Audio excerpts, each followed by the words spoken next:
When I said no, my doubts and demons on their way.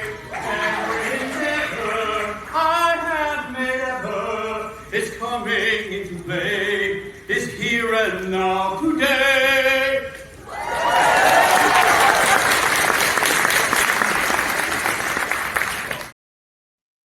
Yes, friends, this is your moment. I want to thank you for being here, and I appreciate all of you. For those who are on the live, you thrive, and on the replay, you get to play again. You get to ring the victory bell for being here and being amazing. So give us some likes and some hearts, and make sure you subscribe to the channel. And let me introduce to you my amazing new best friend, Mr. Robert A. Lane. It sounds great. He sounds like he should be a journalist. And you know what? He's pretty close to that, because Robert A. Lane is an audiobook coach and a producer, as well as a transformational speaker. After working 30 years in the entertainment industry, Robert founded Robert Lane Coaching in 2020 as a career and life coach, then expanded his business to help nonfiction authors narrate their own audiobook by creating your book in your voice. The audiobook coaching program, getting authors published on Audible, Amazon, and Apple Books in less than 6 weeks. So without any further delay, let's welcome the one, the only, my new best friend, super talented, super handsome. He walked uphill to school both ways in the snow, barefoot, the one and only Robert Lane.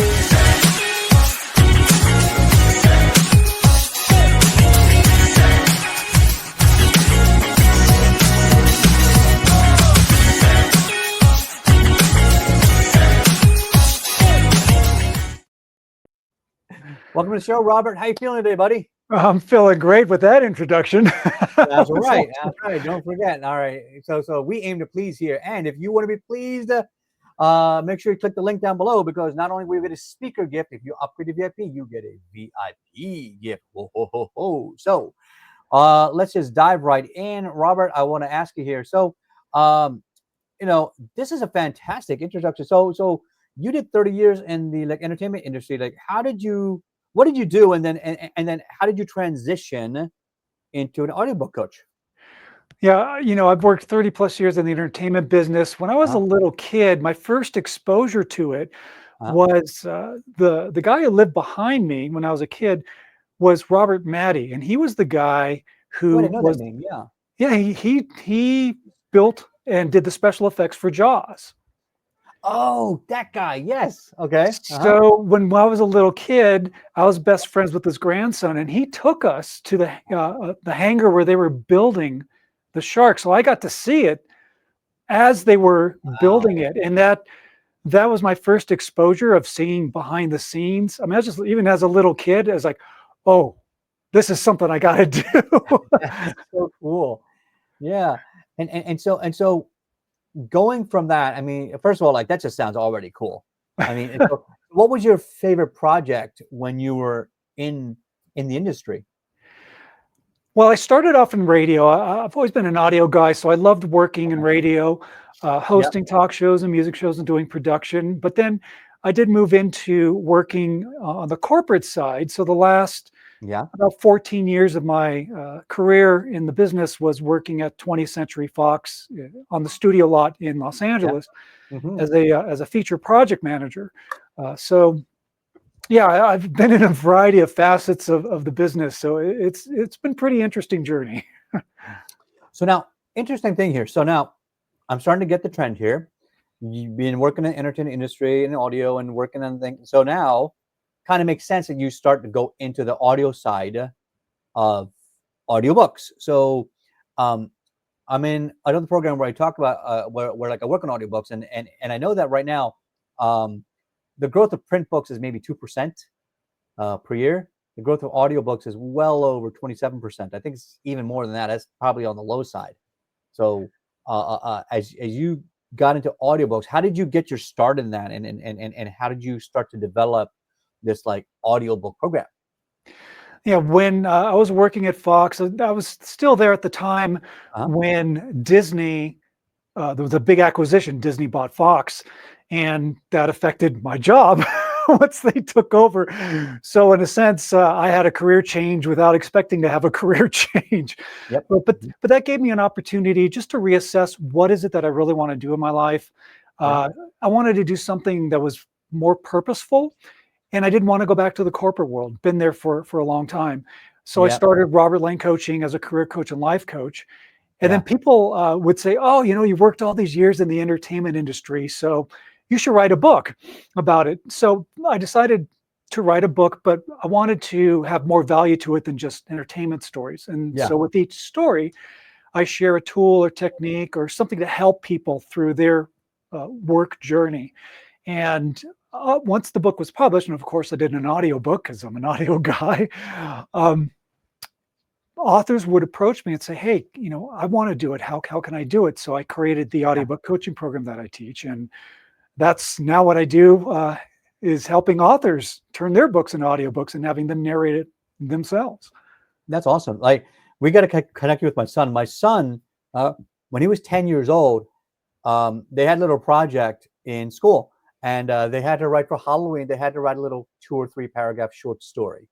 So most of the kids in class, every other kid in class was turning in like a little 1-pager. They try to write as big as they can so they can write less words. My son, he got this earworm, and he just kind of had to keep going with it. He wrote a 20-page front and back horror novel. I was like, oh my God, this kid's going to be the next Stephen King, because I read the first page. I said, oh my God, it freaked me out as an adult. I'm like, oh my God, this came from mind of a 10-year-old. So now fast forward a couple of years, he decided, you know what, his version of that early version was too childish. He wanted to give the characters depth and background and origin stories. And now there's a whole multi-dimensional and sci-fi thing and going on and everything. I'm like, oh my gosh, this kid is amazing. So now, once we publish it, hey, why do you recommend that authors read their own audiobooks? Because there are, on Amazon, they have ACX, so you can always hire somebody to be your narrator. Why do you say it's a much better thing for the book to have it in the author's voice?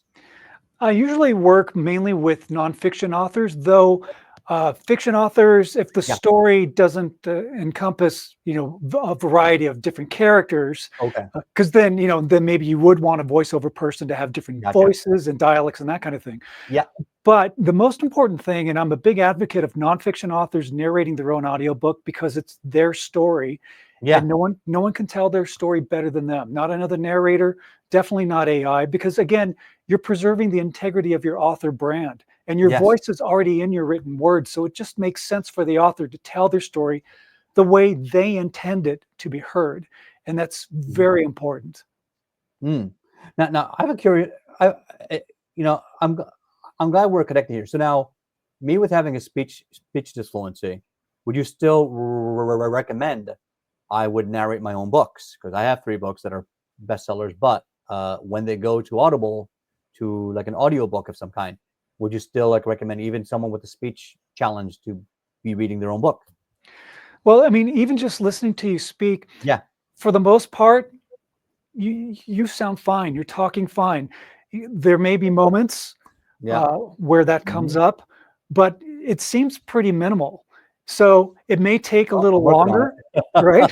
It may take a little longer, but I think that your communication skills are great. I think the way you present yourself and the way you deliver what you're saying sounds great. And maybe it's just going back and just fixing, a sentence or a few words. I think you can definitely do it. Good. All right. So I got the thumbs up. All right, folks. There, you heard it here first. I got the thumbs up, so I'm going to do it. All right, great, fantastic. So now, when you started now, not only doing audiobook but also life coaching, and so what kind of transpired that made you want to do that? Was there any pivot moment in your career or your life that sort of caused you to start to think in a different direction? After my entertainment career ended, I really wanted to do something that was that had purpose, that really had purpose, and that can help people. I like helping people. When I was doing boot camp at the gym, I would help other people with their workouts and that kind of thing. So I've always, had that in me. And after my experience of working in the entertainment business for so many years, you learn a lot. And I thought, with these experiences and, and getting certifications and everything else that you need to be a life Mhm. coach and career coach, I felt that that would be a great way for me to help others. And for me, I find it very fulfilling, and it's gratitude, really. You know, it's that Oh thing of yeah. just I feel so grateful to be able to help others achieve their goals as well. So I was like that's the path I wanted to go down. Oh, that's fantastic. Yeah, I remember like for me, like I after 25 years in cancer research, for me, Mm, I found the corporate life towards the end a little bit challenging because uh, when you have the right manager, it's an awesome job, yeah, and when you don't have a good manager, it's horrible, crushing, soul defeating work. yeah, and 100%. so it really depends on the people that you get to work with. And I say work with, not work for, because if any manager out there who wants to be a leader, understand your people don't work for you, they work with you. And that's That's what makes right. you a leader versus a manager. Um, that's just my personal 2 cents there. Um, so tell me a little bit more about, so now what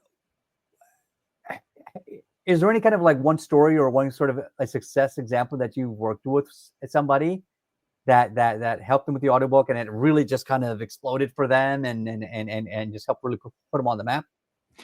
Yeah, honestly, I think almost every author that I've worked with has an experience because, something that is common that I run into is people they they don't like their voice. I don't like how I sound. I don't, Oh yeah, you know, and it's common, I and know I that feeling understand too. that. I think we all go through that when Yeah, we actually hear our voice for the first time. We're like, oh wow, do I sound that's what like it sounds that? like. Yeah, I know. Nobody likes it first, right? Right? But you know what? Part of the program that I teach is we don't just I just don't say, okay, here's the equipment, hit the record button and go. We talk about mindset. We talk about building confidence. We talk about learning how to do a great delivery, how to be authentic, how to be conversational, and really dive into what it takes to do a great delivery, to give a great speech. And then, again, uh, with you being a speaker, I know you understand that these tools Yeah. and techniques can help you not only with an audiobook, but just speaking in general, feeling confident enough to give a presentation to your boss or maybe do a speaking engagement. So building confidence is a key factor to doing a great audiobook narration, and we focus on that. Hmm. Yeah, I do something similar where I teach Fortune 500 companies. I do an annual speaker confidence workshop for 2 hours where I teach them my framework for Yeah, how to speak on any topic with 5 minutes notice. And I teach them what originally was started out as sort of like the first 10 Toastmaster speeches, but it's really well beyond that, and what it takes to become a effective speaking authority. Because it's yeah, not enough to just say the words. There's plenty of people that you know read an essay like this and this is my essay and this is what I'm saying and this is what I'm going to end with, and you know that's not speaking. That's just reading, right? So you're what we do absolutely is, right. as you know, like you got to create that emotional connection. I've heard tremendous voice actors that, like, when you hear the story, the words jump off the page, and it feels like you're there. And I think that's the key point is that, um, like for me, I have times where I get stuck, but also there's times where I just kind of like I'm in the flow and I'm really focusing, and sometimes I can stay on that fluency fence longer, and so just try to stay as long as I can until I fall off, um, and and and and the reason why is that you get so ingrained into that moment of storytelling, you know. Yeah, So let's share a little bit about, like, I know that everybody here on Potapalooza is going to be sharing some sort of a gift. So what what's your speaker gift that you want to share with the audience that they're going to get? I have an audiobook narration reference guide, and it's a Ooh. free downloadable PDF, and it talks about two main aspects, Uh-huh. tools and techniques. One is the practical mic placement, body posture, hydration, those types of things. But the second part, and I'm glad you tapped into that, and that is the emotional aspect. And those are the intangibles, those things you can't physically touch, but boy, do you emotionally feel. Oh, That's yeah. what makes a great audiobook. That is the secret sauce. When It's you're able basically to, theater. when you are It able is, to truly. bring the emotion into it, that's going to draw that listener in, and they will be on the edge of their seat from opening credits to closing credits to hear your story. I took voice lessons. I got into singing, so I didn't have to talk. So problem is in opera, you still have to talk because now you have a solo, but now you have 8 pages of like recitative, or you have dialogue. I'm like, oh man, still got to talk. So can't escape it. But you know what? One thing I learned from taking 8 years of like classical opera lessons and singing is that the first step is just the memorization of the lines. So you can say you learned the song, but that's just learning the music, the timing, that's it. But there's learning it, and then there's performing it. Yes. In a way. Yes. And that's different. And it's the same thing with music, same thing with speaking or acting, or if you want to interview for a job, you have to perform at the job. So I would advise anybody out there, take a theater class or take an improv class or take a voiceover class. I don't know. Take something where you learn all these different things about voice inflection and creating an emotional journey for the listener. Because I joke around, God gave us like one mouth and 2 ears, so we should be listening twice as much and talking half as less. But of course, the sanguines out there don't understand that. That's one of the 4 personality types. So they forget that sometimes. So let's go to our speed round and make sure everybody clicks down the link below. Give me a couple of words like, what is your favorite movie or book? Favorite movie, A Tale of Two Sisters. Really? A Tale of Two Sisters. That sounds familiar. It is a Korean horror movie. Oh, okay. But it's psychological horror. It's not blood, guts, and gore. And that's what makes it such a great story. It's on several levels. It is a really great film. One of my favorites. Yeah. There's a Korean drama I had watched about 2 brothers, I believe during World War One. It showed how one became a soldier, but one ended up going up the ranks as a general and becoming the highest. And really good. I mean, just really good acting from both of them. I thought it was incredible. And of course, I don't, I don't speak the language, fluently, but you could tell from the emotions and the dialogue how absolutely. It's funny you say that because I get sucked into a lot of those Korean dramas too because they're so good. Yeah. And what's funny is, for example, like I remember years ago when Crouching Tiger, Hidden Dragon came out, and in the movie theaters, people kept saying, "Don't watch the dubbed version, watch the one with the subtitles," because in the subtitles, you hear the emotional intent of the actors, and that tells you 90% of the scene. Yes, really does. And I totally agree with that, because then later on, I think like a year later, I saw the English dubbed version. Oh, I couldn't stand it. I mean, it was good, but it was not of the quality of the original actors. And that's I agree with you. 100%. Agree with you 100%. I want to hear the original actors give their performance. I'll read subtitles, no problem. Yeah. What what is your favorite kind of music? I'm been a rocker at heart. Probably my favorite band is Pink Floyd. Cool. I like the moody rock. Dark Side of the Moon. That's up. What about what's a fun fact about you that maybe people might not know? Well, I am a musician. I have my band is called Lane's Lair, but I actually use that as my stage name. That's my, what do you call it? Altered personality. Ego. Okay. Alter ego. Cool. Alter ego. That's okay. My name is Raja, but actually my legal name is actually like Bhavesh, but no one ever calls me that, because Raja's been like in Indian families, like you have like a your name, but then you have your like sort of like your good name or your nickname, kind of like what is your personality, you know?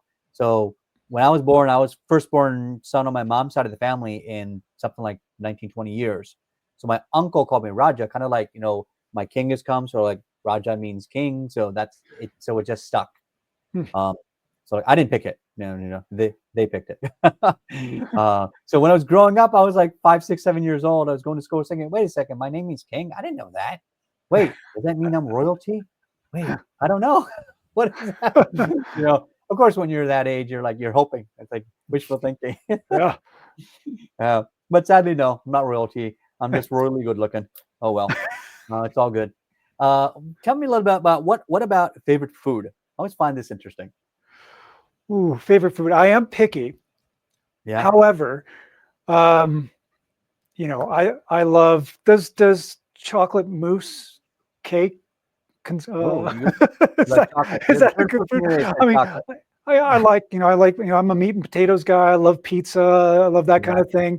I'm very picky when it comes to like the good food, right? I should eat more vegetables, but I don't. Gotcha. All right, folks. Well, listen, we're near the end of our time. There is the link down below. Make sure that you grab that. It'll be in the comments after post. It may be in a banner over here if it's on YouTube. If it's on Insta, it'll be in the show notes. You know, you'll find it. You are a smart audience. I believe in you. So without any further delay, last question for you, my friend. If someone gave you a blank check with unlimited resources, what is your grand vision to change the world? Wow. It's funny, a blank check, but you know what? I think it's more than just financial, right? Yeah. What I would love to see is that people just accept others for who they are. Oh, and that's beautiful. You know, that's really bottom line. And the other part of it is just be your true, authentic self and believe in yourself. Because when you believe in yourself, then you can, that gives you more strength to help others. Absolutely. I love it. Thank you so much, Robert. You've been an amazing guest. Thank you so much, everyone, for being here. And as always, this is Coach Raja. Don't fake it till you make it. Believe it and become it. And we'll see everybody on the next show. Have a fantastic night. See you next time. When you throw a rock into a lake, what happens?